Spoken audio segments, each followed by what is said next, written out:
L'ambiance est déjà visible face au rendez-vous historique du 12 avril prochain au Bénin et en particulier au sein de la communauté béninoise du Gabon qui décidera de fixer la boussole pour un mandat de 7 ans renouvelable entre Romuald Wadani de la coalition du pouvoir au pôle OP de l'opposition. C'est face aux enjeux de cette élection présidentielle que l'attaché consulaire Akadjamé Christian Marius a été face à la rédaction d'Afrique Vision Média le mercredi 8 avril 2026.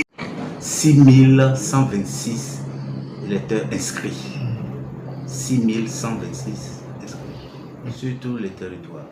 En fait, l'inscription a été faite de manière automatique. En fait, il était question de l'enrôlement au RAVIP. Et lorsque vous vous enrôlez au RAVIP, c'est automatique.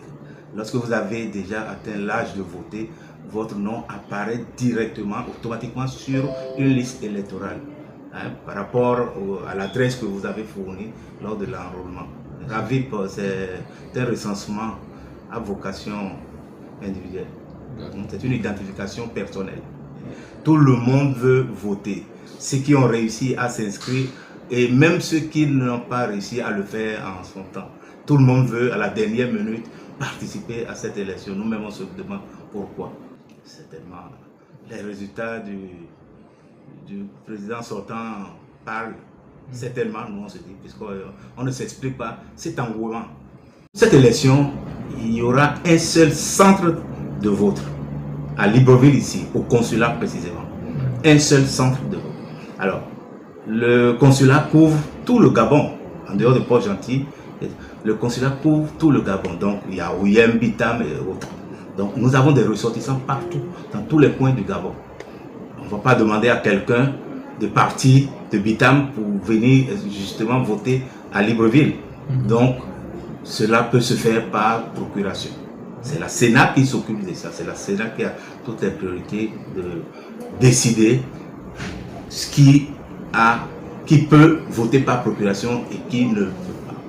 Nous, on reçoit on va recevoir une liste de ceux qui peuvent ou ceux dont les procurations ont été validées. Je ne crois pas parce qu'au départ, je vous ai parlé de RAVIP. Et cet enrôlement, vraiment, c'est une réforme administrative très terrible qui nécessite beaucoup de précision. On ne se trompe pas, on va sur les données biométriques. Donc, on ne peut pas falsifier quoi que ce soit comme document. Donc, voilà pourquoi c'est la Sénat et la NIP qui s'occupent de cette partie. Nous sommes un certain nombre ici au Gabon et nous rencontrons tellement de difficultés ici. Maintenant, si on prouve au président qui va être élu que nous existons de par le nombre de voix exprimées, désormais, il pourra nous prendre au sérieux et prendre en compte nos doléances. Donc, pour cette raison, je demande à mes frères et sœurs de venir massivement s'exprimer dans l'urne. Notons qu'au sortir de cet échange avec l'attaché consulaire Akadjamé Christian Marius, le recensement à vocation individuelle RAVIP a permis d'enrôler 6126 électeurs appelés à voter le 12 mars 2026 au consulat du Bénin, situé dans la commune d'Akanda dès 8 heures.